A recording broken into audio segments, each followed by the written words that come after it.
உலகத் தமிழ் மக்கள் உங்கள் அனைவருக்கும் எனது அன்பான வணக்கங்கள். என்ன ரிஷபராசி சகோதர சகோதரிகளே, இந்த 2026ஆம் ஆண்டு குரு பெயர்ச்சி பலன்கள் அந்த ஜூன் மாதம் வருது இல்லையா, அதில் இப்போ எங்களுக்கு பார்த்திங்கன்னா குரு 3ஆம் இடத்துக்கு போகிறாரு, இப்போ குரு சரியான இடத்துல இல்லை அப்படின்லாம் கவலைப்படாதீங்க. எப்படியாக இருந்தாலும் எந்த மாதிரி நெகட்டிவாக இருந்தாலும் பாசிட்டிவாக மாறுவதற்கு என்ன வழி அதுதான் நான் பார்த்துட்ருக்கேன். எப்போதுமே இந்த வருஷம் முழுக்கலாம் உங்களுக்கு டைம் சரியில்லை, முடங்கி கிடங்க அப்படின்னு சொன்னால் குரு பெயர்ச்சி உங்களுக்கு சரியில்லை அப்படின்னா அப்போ நான் எப்படி வாழ்கிறது? அப்போது நம்மளுக்கு குரு 3ஆம் இடத்தில் மறைஞ்சு கிடக்கும்போது பைபாஸ் எடுக்கணும். எப்படி பைபாஸ் எடுக்கிறது? எப்பொருள் யார் யார் வாய் கேட்பினும் அப்பொருள் மெய்ப்பொருள் காண்பது அறிவு. அந்த மெய்ப்பொருள் காண்பது தான் அறிவு. அந்த அறிவு அப்படிங்கிறது நமக்கு நம்முடைய சுற்றமும் நட்பும், நண்பர்கள், நம்மளுடைய உறவினர்கள், சரியா, அப்புறம் நம்மளிடம் வேலை செய்யக்கூடியவர்கள், அப்போது நம்முடைய மேல் அதிகாரிகள், அப்படி நம்முடைய அந்த மாதிரி நம்ம சார்ந்து இருக்கக்கூடியவர்கள், அது பார்த்திங்கன்னா அவங்க மூலமாக காரியங்களை சாதிக்கலாம். அப்போ இந்த தலைப்பு என்ன? ரிஷபராசிக்கு யாரால் யோகம்? குரு பெயர்ச்சி. இந்த குரு பெயர்ச்சியில் நமக்கு யாருனாலும் நமக்கு யோகம். யோகம்னா நமக்கு சப்போர்ட், அதிர்ஷ்டம், புரியுதுங்களா? இதனால் இவன் முடிக்கும் என்றாய்ந்து அதனை அவன் கண் விடல், இதான குரல். அப்போ ஒரு காரியங்கள் ஆற்றணும். உடனே நீங்கள் வீடியோ இதெல்லாம் பார்க்குறீங்க, யூடியூப், அப்புறம் உங்களுக்கு ரிஷபராசிக்கு குரு பெயர்ச்சி இந்த வருஷம் அவ்வளோ சிறப்பில்லை, சரியில்லை. நானும் குரு பெயர்ச்சி வீடியோ போடுவேன், பாருங்கள். இது யாருனால இந்த வருஷம் யோகத்தை பெறலாம், அவங்களுக்கு எப்படி இருக்குது? 12 ராசிக்காரர்களும் உங்களோட பணியாளர்களாக இருப்பாங்க. அப்போ இது யூஸ்ஃபுல்லான ஒரு தகவல். இது யாரும் போட்டிருக்க மாட்டாங்க. இது மாதிரி நான் கடந்த காலத்தில் இதை ஆய்வு செஞ்சு இது எனக்கு நடந்த விஷயங்கள் எல்லாம் அதை பர்ஃபெக்டாக யோசனை பண்ணி ஒரு மெசேஜ் இந்த உலகத்துக்கு கொடுக்குறோம்னா அதை நம்ம தன்னுடைய வாழ்க்கையில் நடந்ததாங்கிறத பார்க்கணும். அதை அணுவணுவாக அதை அனலைஸ் பண்ணி அப்போ நமக்கு நேரம் கெடும்பொழுது ஆஃப் ஆயிடணும், அமைதியாக இருக்கணும். புலி பதுங்கிறது பாய்வதற்கு, எல்லா நேரமும் பாஞ்சிக்கிட்டே இருக்க முடியாதுல்ல, கொஞ்ச நாளைக்கு பதுங்கி இருக்கணும். அப்போ கோச்சார பலன்கள் என்பது என்ன? தற்காலிகமாக நாம் செய்து கொள்ளக்கூடிய ஒரு அனுபவிக்கக்கூடிய பலன்கள். ஒரு இடத்த கிரயம் பண்ணணும். அப்போ டெய்லி கிரயம் பண்ணிகிட்டே இருப்போமா? இந்த டெய்லி ராசி பலன் சொல்கிறாங்கல்ல, இன்றைய உங்களுக்கு கல்யாணம் நடக்கும், குழந்தை பிறக்கும்னா குழந்தெல்லாம் டெய்லி பிறக்குமா? எனக்கு அதெல்லாம் கொஞ்சம் சிந்திக்க தோன்றியது. அதாவது வாய்ப்புகளை ஏற்படுத்தும், புரியுதா? அப்போது இந்த வருஷம் வருடக்கோள், அது நாளெலாம் கிடையாது, டெய்லி சொல்கிறதுலாம் நமக்கு உடன்பாடு கிடையாது. தினப்பலன் அப்படிங்கிறதுலாம் உடன்பாடே கிடையாது, கண்டிப்பாக நடக்காது. அது இன்றைக்கி லாட்ரி சீட்டு விழுவுனா அந்த ரிஷபராசிக்காரங்க எல்லாருக்கும் விழணும், வாய்ப்பு கிடையாது.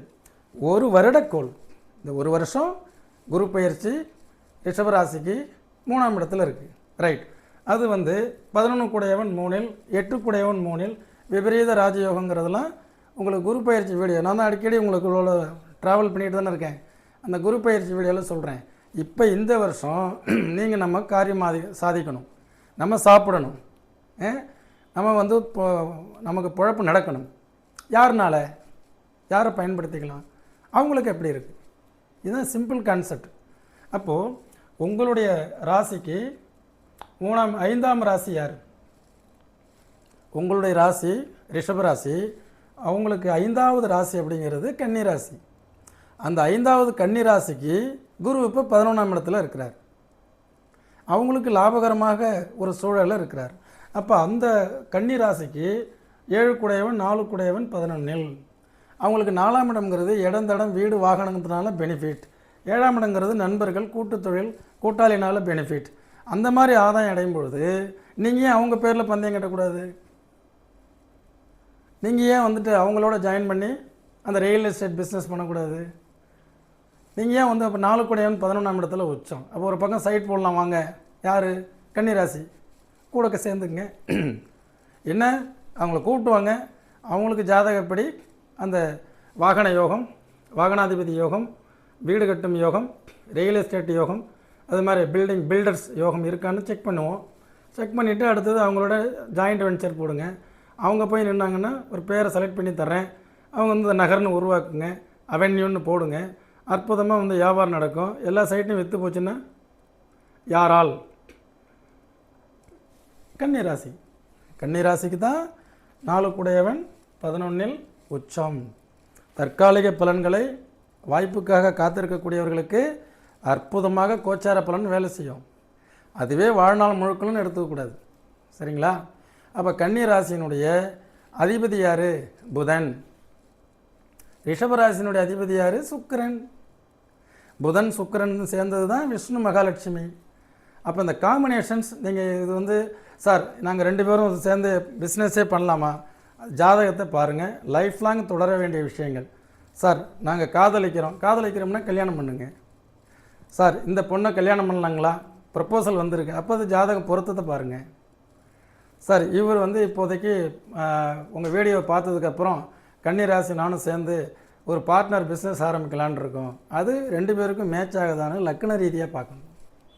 இப்போ நம்ம பார்த்துக்கிட்டு இருக்கிறது இந்த வருஷம் இவர்னால் காரியம் சாதிச்சுக்கலாம், இவர்னால் நம்ம அறிவை பலப்படுத்திக்கலாம். இவருடைய ஆலோசனை, கன்னிராசிக்காரருடைய ஆலோசனை நீங்கள் கேட்கலாம். கன்னிராசி காட்டக்கூடிய வழி நல்வழியாகத்தான் இருக்கும். அவருக்கு நேரம் நல்லா இருக்கிறதுனால அவருடைய தலைமையில் சில பொறுப்புகளை ஒப்படைக்கலாம்.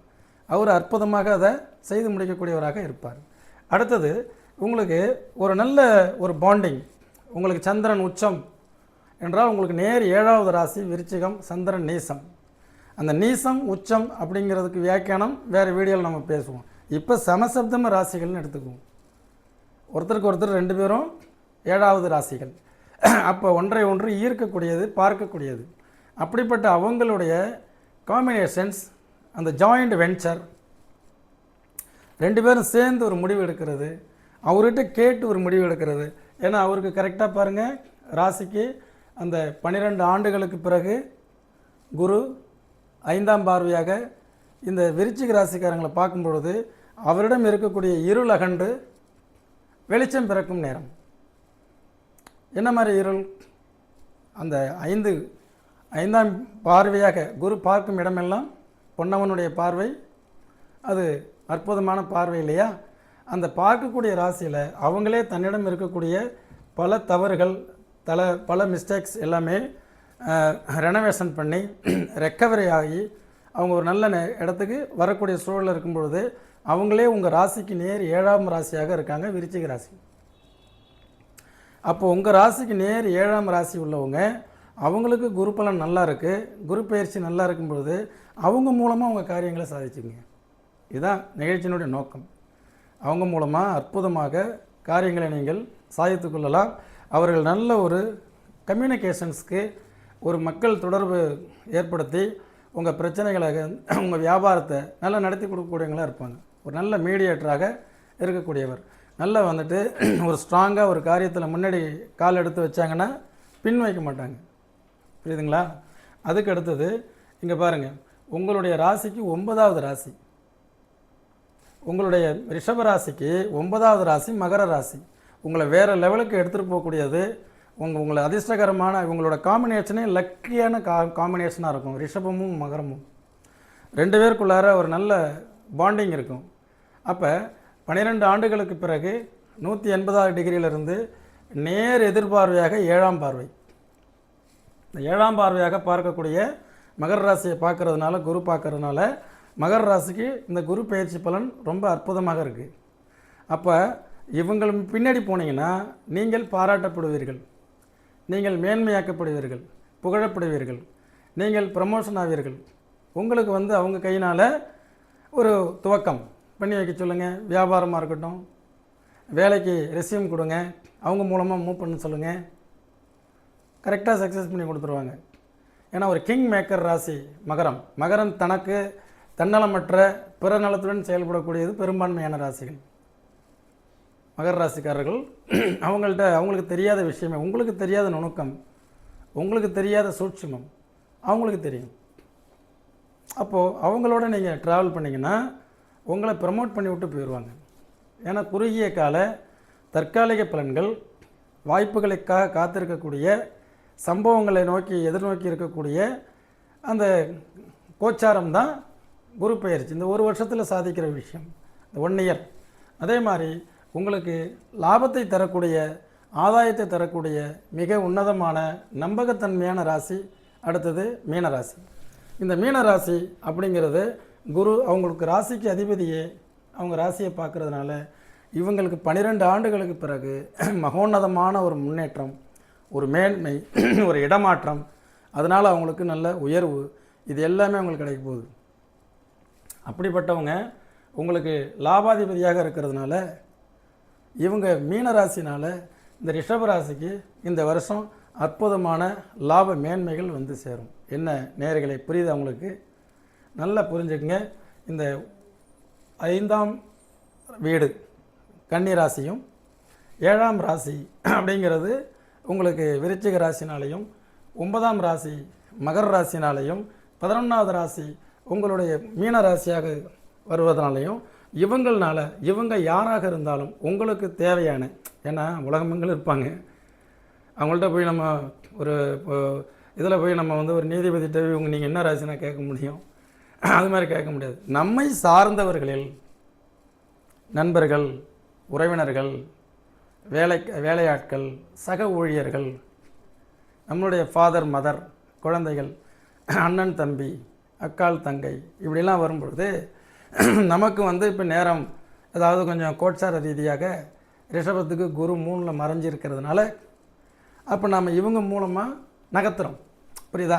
நமக்கு கார் ஓட்டிகிட்டு இருந்தோம், டயர்டாக இருக்குது, சரி ரைட் இந்த பக்கம் நகர்ந்து உட்காந்துட்டு அப்போ விருச்சிக ராசி எடுத்து நீ கொஞ்சம் வண்டி எடு, அவர் பாட்டுக்கு அவர் கரெக்டாக போய் கொண்டு போய் அந்த பயணத்தை முழுமை செய்வார்.